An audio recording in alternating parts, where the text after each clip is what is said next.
All right, let's talk about something fascinating. We have these incredibly powerful AI agents, right? But throw a really big, messy coding problem at them, and they can totally fall apart. So what's going on? And more importantly, how do we fix it? Today we're diving into a framework called Divide, Conquer, Combine. It's all about giving AI the discipline it needs to handle the tough stuff. So, picture this. You've got an expert chef, a true master. Now, stick them in a tiny kitchen and tell them to cook 100 different dishes all at the same time. What do you think would happen? It'd be chaos. They'd be dropping pans, burning the fish, putting salt where the sugar should be. The problem isn't that they're a bad chef. They're one of the best. The problem is the overwhelming chaos of the task. Well, that's pretty much exactly what we're doing to our AI agents when we give them a huge, sprawling coding project all at once. Okay, so here's how we're going to break this down. First, we'll dig into why AI struggles with big tasks. Then, we'll introduce the framework that brings some focus to the madness. After that, we'll go through the whole process, step by step. And finally, we'll talk about why this all really matters.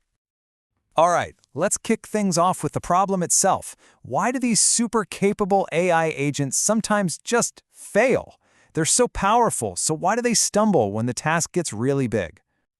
And here's the key idea, the real diagnosis. It's not about a lack of smarts. It's something called context saturation. Basically, the AI gets completely overwhelmed.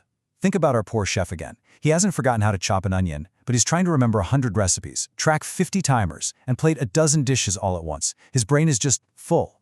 For an AI, its working memory gets jammed with so much code, so many requirements, and all the previous steps that it completely loses track of what it's supposed to be doing. And when that context saturation hits, you start seeing these classic failure modes. The AI just loses the plot, you know? It forgets the main goal, it starts misinterpreting what you even asked for in the first place, it'll completely overlook crucial rules or constraints, and oh, this one's a classic, it'll introduce new bugs that break stuff that was working perfectly fine before. It gets so bogged down that it can't even handle the simple little subtasks anymore. It's a total downward spiral. Okay, so that's the problem. It's a mess. So how do we fix it?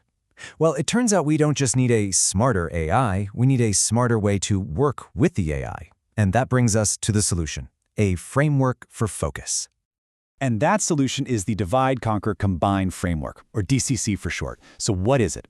Think of it as a set of rules, a discipline approach that does two really important things. First, it puts a hard limit on how much stuff the AI has to think about at once. It keeps that cognitive load manageable. And second, it forces a super clear, step-by-step structure on the entire project.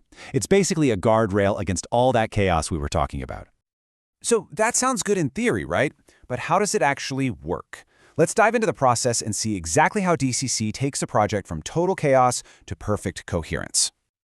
This diagram really lays out the whole philosophy. Look at the top. You start with this one big, messy main problem. Now, the old way would be to just throw the AI at it. But with DCC, you see how it gets broken down? You move through these smaller focus stages. Each one has its own little subproblem and its own sub-solution. Then, and only then, do you bring all those proven, tested pieces together into the final solution at the very bottom. It's a beautiful, logical flow. So, at a high level, the whole thing boils down to 4 simple steps. 1. You clearly define the problem. 2. You break it down into tiny pieces. That's your divide. 3. You solve each of those little pieces one by one. That's the conquer. And finally, step 4, you put it all back together. The combine. Let's zoom in on that a little bit. Each phase has a very specific goal. Phase 1, problem definition, is all about getting crystal clear on what success looks like. What are we actually building?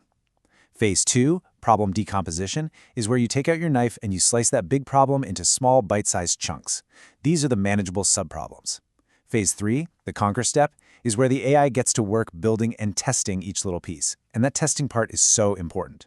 Finally, in Phase 4, combine, you take all those little, verified working solutions and stitch them together into the final, coherent product. I mean, the difference here is just night and day. Look at the without DCC column. It's a recipe for disaster. You've got this sprawling, undefined task, vague goals, errors just piling on top of each other, and an AI that's completely overloaded. Now look at the with DCC side. Everything is tightly scoped. The goals are explicit. You're validating your work as you go. You're not overloading the AI. You're giving it a perfectly manageable, step-by-step path to success. It's just a smarter way to work. Okay, So we get the what and the how, but now for the big question. Why does this matter so much? What's the real payoff for all this structure? Well, here it is. The real magic of DCC is that it directly attacks all those failure modes we talked about in the beginning. Because you're validating each little piece independently, you catch errors early. You're keeping the AI's context window, its mental workspace, small and manageable for every single task. You're basically turning that impossible 100-course banquet into a series of simple, easy-to-follow recipes. And the result? You get reliable, consistent performance from your AI, even on incredibly complex projects. And that really leaves us with a huge question to think about. As we let AI build more and more of our digital world, I'm talking about everything from our phone apps to our critical infrastructure, is this kind of structured, disciplined thinking the only way we're going to make sure it's all built to be safe and reliable? It really makes you think, doesn't it? Maybe the future of AI isn't just about building bigger models, but about building smarter workflows for those models.